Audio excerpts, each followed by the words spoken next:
Welcome to the Guntersville Grassroots Podcast. I'm here a little early this time. I'm technically not due on my schedule till next week, but it's the week before the Big Bass Splash, or a few days before the week of the Big Bass Splash, just a few days before, and had decided I was going to try to bring on somebody to talk a little bit about the lake conditions and see if we can put some information out there that might help somebody catch a fish during the splash. So without further ado, I'm going to see if I can't get Captain Chris Flint on here to talk about what he's seeing on the lake. Captain Chris Flint on here. Chris is a longtime guide on Guntersville. Chris, thanks for taking some time to join us today. I know you've probably been on the water today. Yep, I've been out since the crack of dawn again. Crack of dawn. Chasing bass or crappie today? Chasing crappie, but still I'm always watching for bass when I'm out too. So yeah. How was the crappie fishing? The crappie fishing is tough right now. Just like, I relate a lot of the crappie and bass. They do the same thing. They act the same. So when one slows down, the other one seems to do the same thing pretty frequently. Yeah, you think it's a moon phase thing, or just the fact that they've sucked the bottom out of the lake, or what do you think it is? I think it's a combination of that quick water drop we had, and I really think the pollen.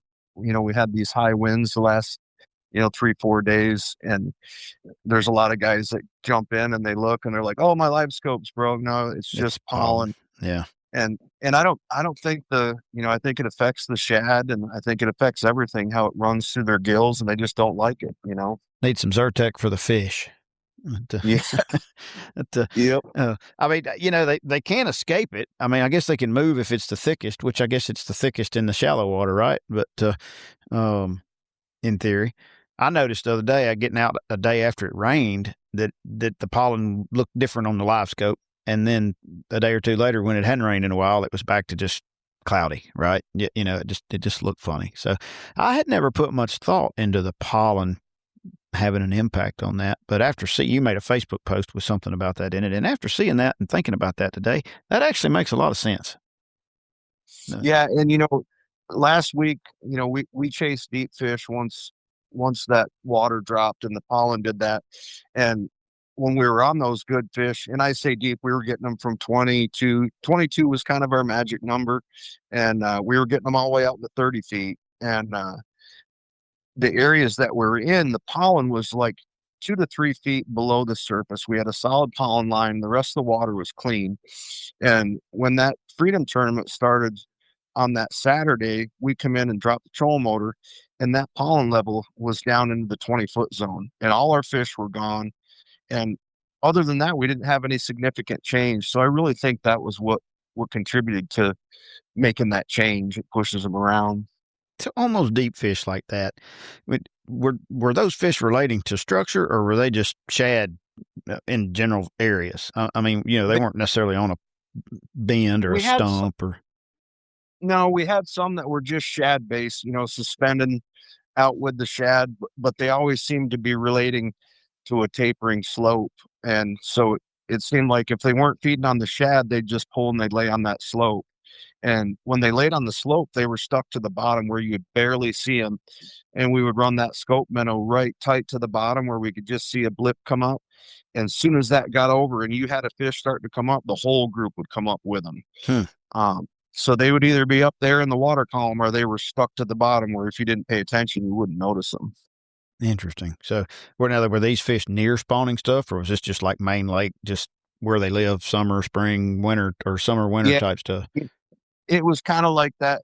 It reminded me kind of that fall pattern where when you found those big stretches of shad, like we'd scan through and you just see holes in the shad and those fish would be inside them. And some fish would be over 30 foot of water, 3 foot down, 15 foot down. Those were our real active fish. And then the ones that we had to work a little harder were the ones that were glued down on the bottom. Interesting. And of course, they proved that deep fish are also fallible and nothing's guaranteed. They left on you overnight. Yep. And, a lot of people ask me like, oh, what's the pattern? I want to come down and say, I want to come down and do top water. Well, it's unpredictable. I want to come down and do frog. That's unpredictable. What is predictable on Guntersville is you can kind of fish any way you want if you figure out how to catch them. Like, I think all year you can catch them deep. all year you can catch them shallow. It's just a matter of, finding those right spots. I think that's what makes Gunners. That's why I moved here. Like, it's so diverse on how to fish it. If you have a way you like to fish, you can probably catch them that way. Yeah, and that applies to crappie too, I guess. I mean, I know there's crappie in 4 or 5 foot of water grass, and there's crappie in 25 foot of water on a stump. So, Yep. Yep. so this week is the Big Bass Splash, which, obviously you can't fish it, and you probably at some point carried some people out that are fishing it. But so if Chris Flint was going this weekend to try to catch a 6+ pound fish, tell me, let's do 5. Let's say what 5 baits would you have on your deck? I'm definitely going to have a 3.5 scope minnow. Um, and I would still be running those deeper edges, looking for some of those fish pulling up, because we just had so many that hadn't spawned, and so they're fat, getting ready to go in. Like, we had some spots that were, 16 inches, and they were 4.5 pounds mixed with large, just giant spotted bass, and all these fish were packed full of shad. So definitely number one would be a scope minnow. And then, of course, that reaction bite. We were still catching some on a trap. And, your big fish bait is the chatterbait. Even if you don't have any fish and you can't find them, if you get on the right grass lines and can fish a chatterbait good, you're going to get a big bite eventually. Yeah, eventually. So are you still with your scope minnow? Are you throwing varying size heads? Or are you pretty standard on a certain size? What weight wise? It's kind of how fast the fish are going and what our current's doing. A quarter and an eighth. I've been kind of staying with a quarter, kind of working it up through them slow. But it seems like when we threw the bigger scope minnow, we didn't get as many bites. So, we stayed with that 3.5 inch type. Smaller. Yeah. Just natural shad color. Yeah. I like the little mooch minnow. I don't even know what the little one, like, I don't even know what length it is, but it's a fish catching thing. Catch crappie too. I caught a 12-inch crappie scoping on it the other day. Yep. I use that on my crappie trips a lot, those minnows, because it's just, it's the right size of the shad, and they come through on it. Yeah, they really do eat that thing. I don't know. But now, are you still throwing on a trap? Are you still throwing red, or are you a shad guy, or a little bit of both? Actually, we did catch some on red. It wasn't real fire, but there's a purple and white one that seemed to be good.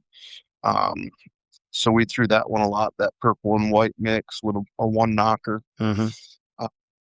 And then, last week our other 2 baits that we caught big fish on were just dragging a Carolina rig with a D-bomb on it, and we were throwing a 1/2 ounce football head with a rage craw. So that Carolina rig, was that around grass or around the grass edges?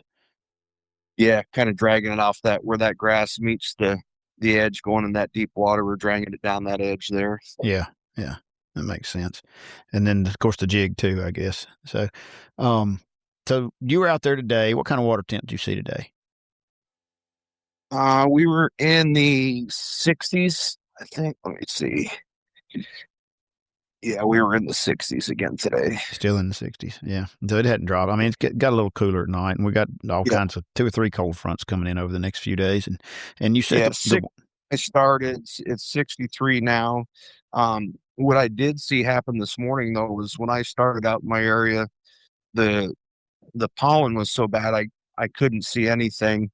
I worked my way upriver. When I got up towards the waterfront area, it was cleaner, where I was able to start picking up that jig, fish my way back up through there, come back to Seabold. And by the time I got back here today, it had cleaned up significantly, where I'm able to see my bait a little bit anyways. So maybe if we don't get any wind, that water will clean up a little bit for us by the time the weekend gets here.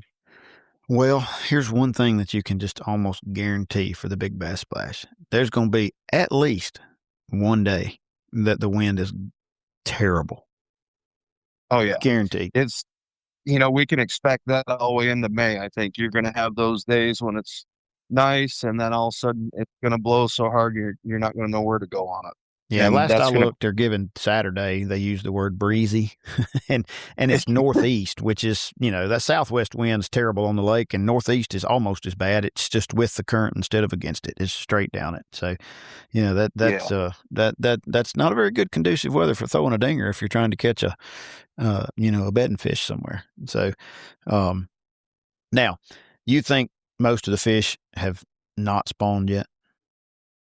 Based on what I saw, this past week, now we were on some big schools and all those fish were right full of eggs pre-spawners. So I don't think we've had a big wave move up yet. Yeah. Well, and every time they try it, the water comes down and it gets cold again. So, but Yeah, then it snows and then it thunder and snows. light. Did you fish in the snow? Yeah. Yep. Did they bite? Because historically, Guntersville fish bite in the snow. Yeah, we caught them pretty decent. Yeah. And did you Yep. have on flip flops? I did. You are definitely not right. I said that. I was like, man, somebody buy that guy some shoes. So I guess that's just the northern coming out. I should have just said Yankee, but I'm trying to be polite. So that's the northern side of you. It's just not cold here, right? So Yep. so your top three baits you think are a minnow, a rattle trap, chatterbait, and then maybe a Carolina rig or a jig if you need to Yep. slow it down. So, Yep. can you still catch them on that minnow with calm, slick conditions? Oh yeah. Yeah. Yep. So I think this thing is just, you know, downsize a little bit, and then you really want to try to get the clearest bait that you can, so it's just not standing out, and kind of make it finessey. yeah, and that makes And then sense. usually you got to stay when it's like that. You got to really stay away from those fish. And last week we didn't have to. We had pretty decent wind. We'd have fish 20 feet in front of the boat, and we could throw out there to them, and they come up and get it. But we had that good chop, and it was rough. I think that makes a difference. Have you spent any time throwing the koiki, whatever creature looking bait, urchin looking baits? Yes. So I don't know if that's a whole timing thing when we get them up in the grass good, but I've been on some good schools that have been, up shallow in some of the creeks where we caught them on just about everything. And I'm like, well, it's time to pull this thing out and see what it does. And they'd run up to it, look at it, and they turn around, and go right back down. And we literally caught them on jerk baits, we caught them on everything that day, but they didn't hit that bait. So I'm not that's a deal breaker yet. And that was in the grass or around the grass? Yep. Yeah, I've kind of had the same results. I caught a couple on it kind of doing the scope thing the other day, but they wanted the minnow better, and they were all small. But and I played with it in the grass a little and had two or three hit it, but I didn't ever catch them. So and like you, sometimes you can get it lined up where you can see them, and it's kind of like it's been my glide bait experience too. You throw that glide bait out there, and man, they'll come up and look at it, but I have a hard time getting them to eat it. So yeah, I know people catch them on it. I just don't know how to do it. So, so you don't think there's going to be major changes between now and the weekend, weather or fish wise? I mean, the water's not going to warm up a ton. You don't think everything's going to jump on bed by the weekend. You think it's still going to be kind of a pre-spawn deal? Yeah, and I don't think you're going to see that real good fire bite where everybody's really whacking them. I think it's you're going to work for some fish to try to get them. Yeah. One more question, and then we'll wrap it up. What's your guess on the winning weight, the biggest fish for the weekend, 3 days? I think it'll be like an 8.3. 8.3. You don't think we'll top 9? 8.3. Okay. All right. Nope. Sometimes it'll surprise you, but yeah, I haven't heard of 8. I mean, you don't hear of a whole lot over 8 anymore. I mean, there was that 11 something caught the other day, but that's the first double digit I've heard of in a while. Yeah. I mean, quite a while. So, and guess what? He caught it on chatterbait. Are you a green pumpkin guy on the chatterbait or a shad color? Actually, we've done better on the a gold blade with white and gold and black in those strands. And the reason I do that is it's based on some of my crappie experiences. It's that time of year when we don't have a lot of them, but we have those golden shiners that get up in that grass, and they really like those. The bass really like that golden shiner when they're around them. So that's kind of what we what we throw this time of year when we're in my boat is that golden shiner and that morning dawn. If you can find it, those ones are. That's the pink one, right? That's yeah, hard color to get a hold of. It seems like every time they get them, they're gone. So, but that's a fish catching machine right now too. Interesting. That little pink color is good for me on crappie. That little pink and white. Yep. And I'm not much. I'm not a crappie fisherman. I like to catch a few because my wife likes to eat them, but I really suck at it, and they really make me mad when you can see them and they won't bite. they probably make me madder than a bass does because there'll be hundreds of them there, and they just give you the finger. They just won't bite. So sit there and look at it. Well, Chris, if somebody wants to get in touch with you for a trip, how do they need to find you? They can look me up on just Chris Flint Fishing on Facebook if they want. All my stuff is public on Facebook, so they can look and see my fishing reports, and they can contact me through that, or on my website it's just Chris Flint Fishing, and that has information and contact info on there also. All right. Well, man, I certainly appreciate it. You're always very candid with the information you provide online in various places, and that's appreciated by everybody that reads it. And short of providing us all a bunch of waypoints, which would be kind of not practical, you really lay a lot out there for folks, and it's greatly appreciated. And I certainly appreciate you taking a little time to come on and chat with us, and we'll have you back on soon. All right. Hey, I appreciate it, buddy, and good luck to everybody out there, and be safe this weekend. Thank you, man. Have a good one. All right. We'll see you. There you have it. Thanks to Chris for joining us. Big Bass Splash kicks off this coming Friday, March the 26th or whatever date that is, 26th. Registration is Thursday at Goose Pond. It's a fun deal. You want to fish one day, you can fish one day. If you want to fish all 3 days, you can fish all 3 days. If you want to fish Friday and Sunday or Saturday and Sunday, you can. They allow you to sign up in different options. So go down there and check them out. You never know when you're going to be the one that catches that big one. And make sure you register for the Bass Cash Bash before you go, because there's still a lot of cash tags out there and a truck. Don't be that guy. Until then, enjoy the floating grass. We'll see you in a week or two.